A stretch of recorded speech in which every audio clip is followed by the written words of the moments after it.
Hello YouTube, this is Kristen. I hope it's not too late to say Happy New Year.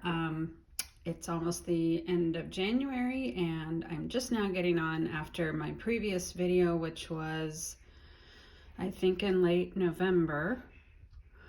And in the meantime, I had a nice 2-week trip to Europe to visit our daughter, and then we had the holidays and then a lot of hibernation time. And it's been a really good break for me, but I have been working, and one of the things that I've been working on are these thank you gift little mini insert journals, and this is not even all of them. I've made dozens of them. I should count, but anyway, this is just some of them, and I'm going to show you what they look like. They are the majority of them are traveler's notebook sized, standard sized journals. Some of them, because they're mostly made from offcuts and scrapbook papers that I was just ready to get out of my stash, there are also these smaller versions that are random sizes, you know, whatever the offcut size was, I did.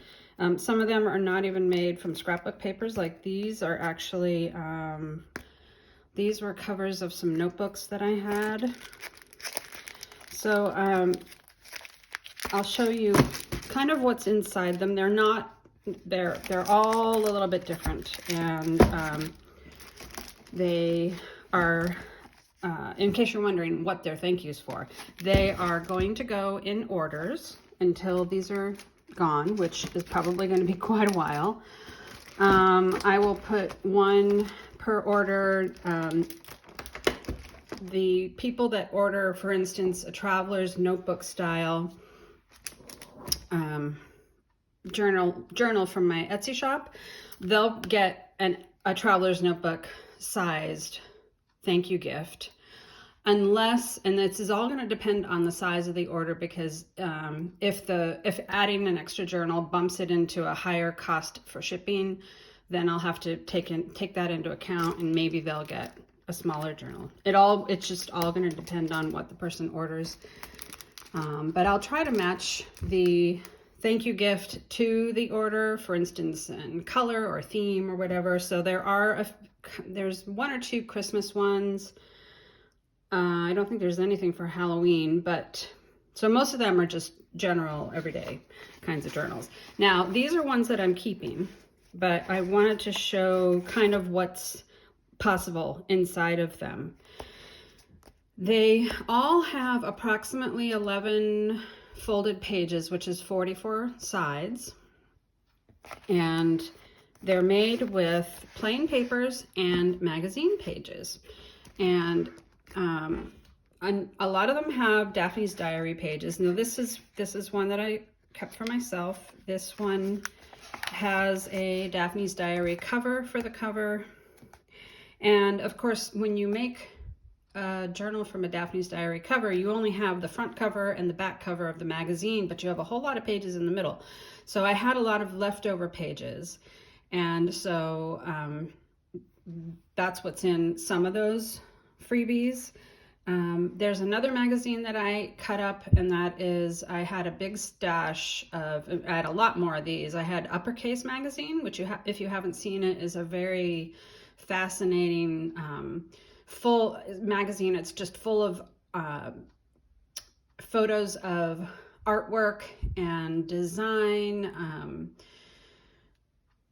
photographs. It's just full of interesting visual input. And so a lot of those pages went into these journals as well, because I cut up my whole entire collection, which I don't remember how many issues it was, but it was many years worth of magazines.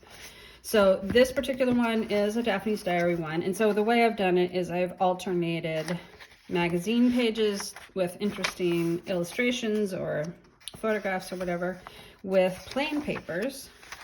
And in most cases, the plain papers are colored papers. And so it's a really, I think they're really pretty. Daphne's Diary does not allow people to sell journals made from their magazine pages. So that is one reason why these are offered as freebies. Because this was my journal, I put a doily in here. I don't think any of the other ones are probably going to have doilies. It's possible I did. I can't remember, but most likely they don't have doilies. But they're going to have pretty pictures. There's, I think they all have some lined paper maybe, but they're, you know, like this one, because I made it for me, I picked out my favorite pages. I really love citrus, so that's in here. And, oh, and then I also have a book of Daphne's Diary decorative papers. It was, I think I found it at probably Barnes and Noble, but that's all it is. It's just a book that's about the size of a magazine. So I don't know how many pages there are in there, but it's all just double-sided decorative papers. So I think this is from that. They're all similar to, you know, every Daphne's Diary magazine will come with usually several pages like this. So it's possible this one was from the magazine, but anyway, the ones in the book are very much like this. They're decorative and they're double-sided, so they're perfect for this kind of thing. And so I've been using those in some of these as well. So yeah, when you use papers from magazines, what will usually happen is, and I tried to show my favorite side as you come to it in the book, you know, the favorite page is there. So oftentimes the other side of a magazine page will not be like this, is not as interesting, although I do like that font and that word there. I would probably cover up this part with something, you know, either some more plain writing paper or some other decorations. You could collage over that, or photos or whatever. And then also on the back half of the book, those pages might be even less interesting, although I do like that one. So yeah, so anyway, this particular one, because I made it for myself, may have more pages than the ones in those thank you ones, but it will look similar to this. So because I use the colored papers to offset the pages, you know, I arranged, I mean, I spent a lot of time on them, even though they're all freebies. I really did spend a lot of time. It took me I didn't start until after New Year's Day, but I think it took me 2 or 3 weeks to put all those together. So anyway, that's a kind of a Daphne's Diary version. The rest of these that I'm keeping for myself have pages from Uppercase Magazine. I love this image right here. You see, this is the kind of thing that you'll find. There's a lot of, they ask for artist submissions, so they get art from all over the world. And some of the things, this is actually a Daphne's Diary thing. Some of the pages are, I can't remember what I was going to say now. Well, never mind that.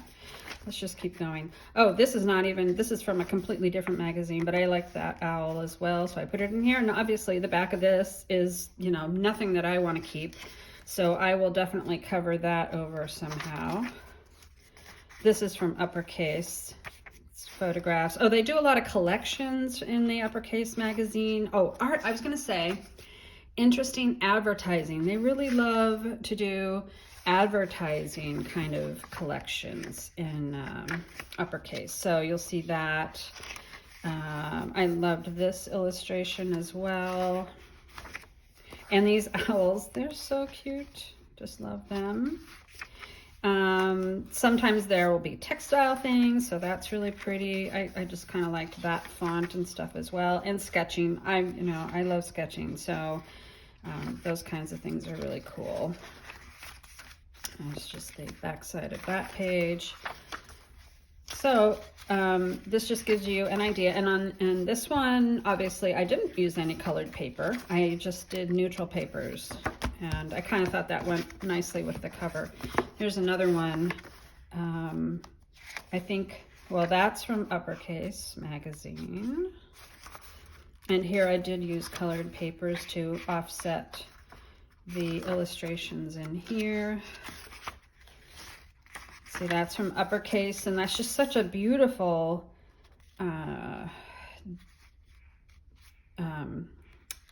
design pattern that this side, you know, who wants, I wouldn't want to keep that, but I really love this side, so I definitely wanted to keep that. So you can see, this is from Uppercase.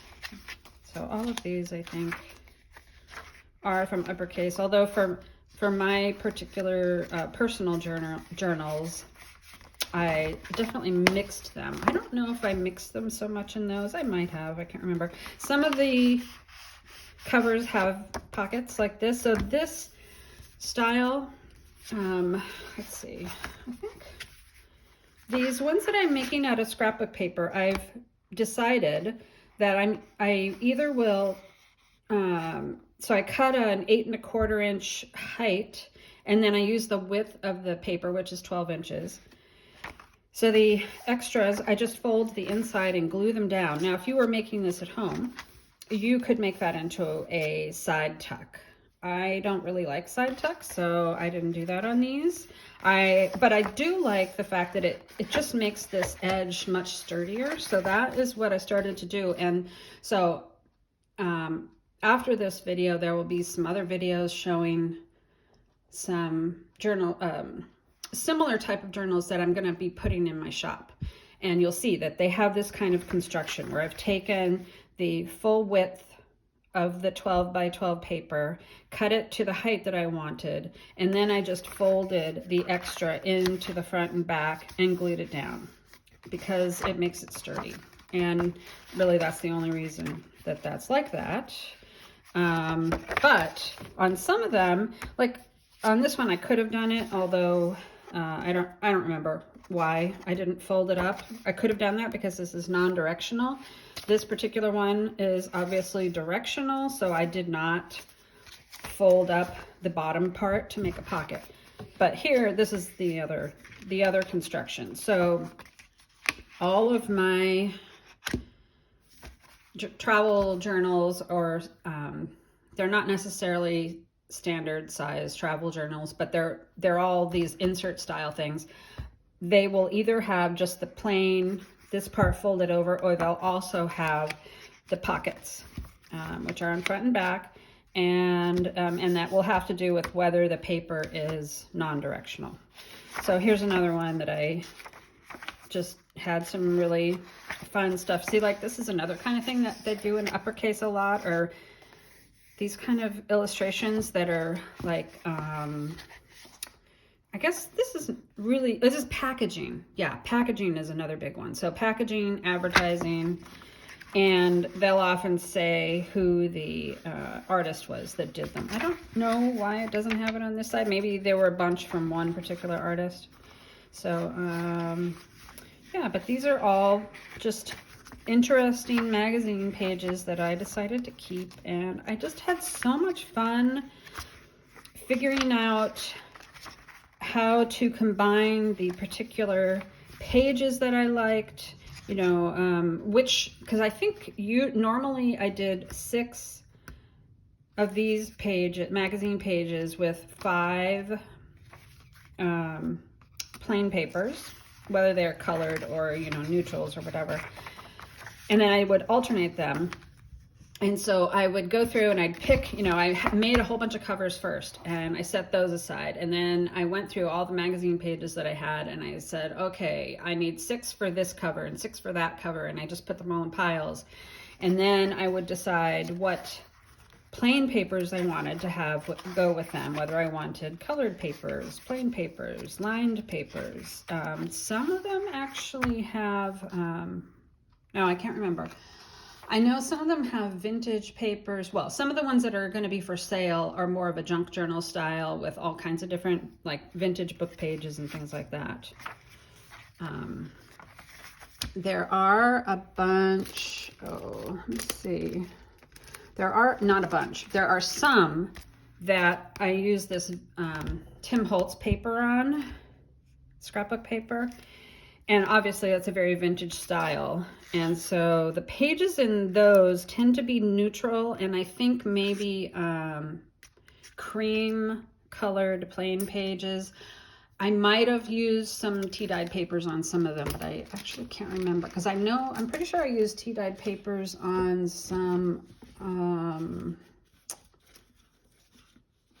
the ones that I made for sale, but we'll get to those. We'll get to those in a future video.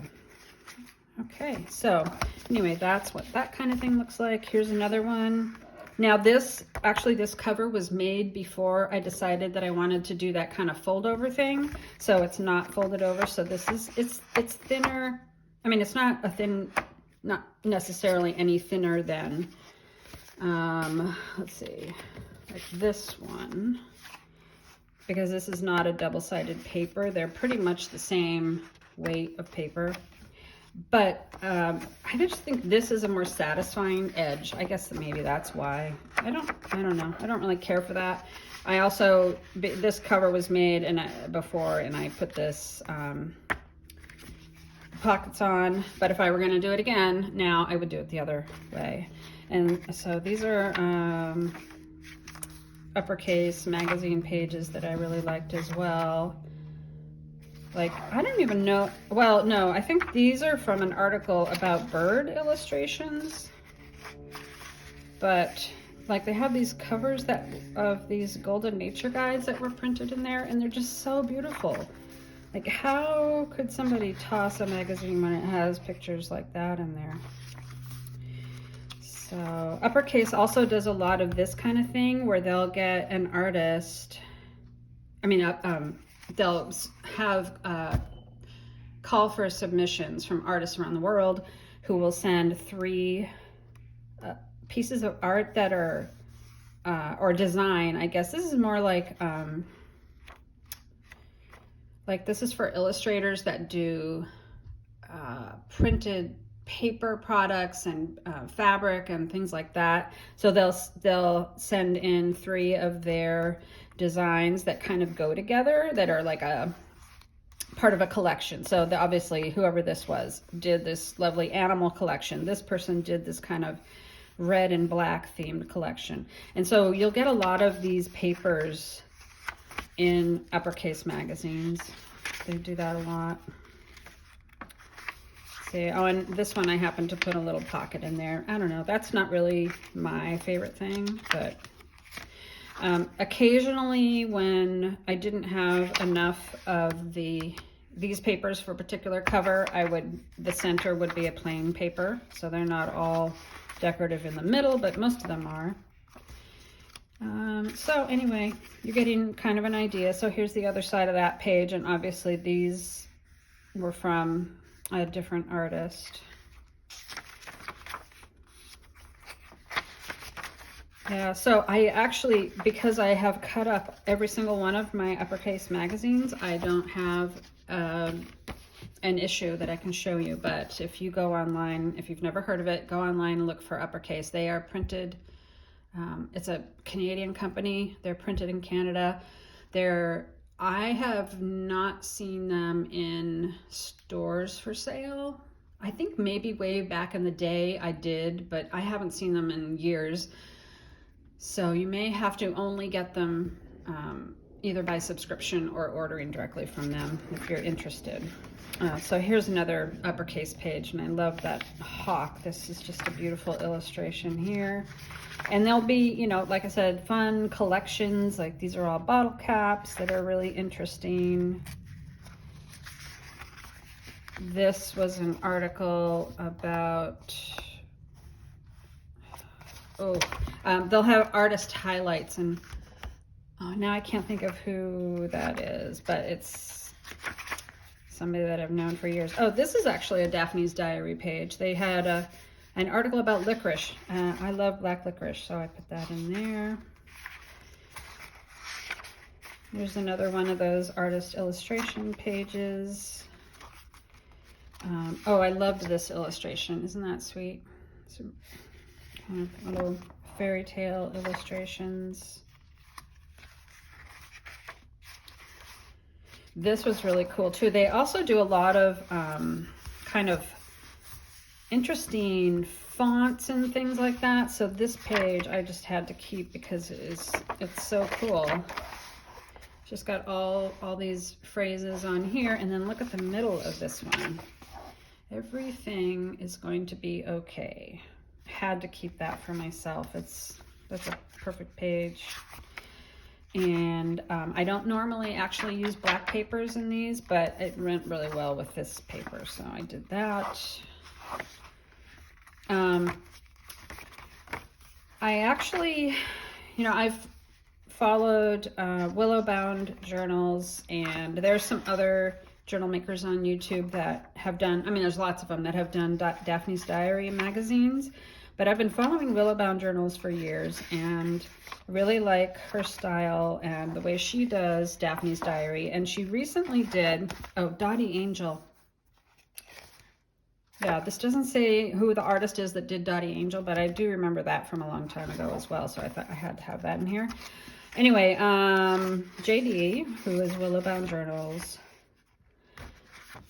she did last year a list journal course, which is a free course on her YouTube channel, so you can find it on there. And I decided I wanted to do it, and I wanted to make a Daphne's Diary magazine for it, which she did for her journal, for the list journal course. And that's actually what got me started on this. I made that journal, and I don't have it with me right now. I might show it to you at another time. But anyway, she went through all these journal with me's about the list journal and every spread, how she would take care of things. And then later at the end of the year, I don't remember if it might have been in November or December, she did a video kind of following up on it, and she went through her journal, and a lot of her pages had been journaled on. But when she had pages, for instance, like this, that she hadn't already used, and she was kind of feeling like she was done with the journal.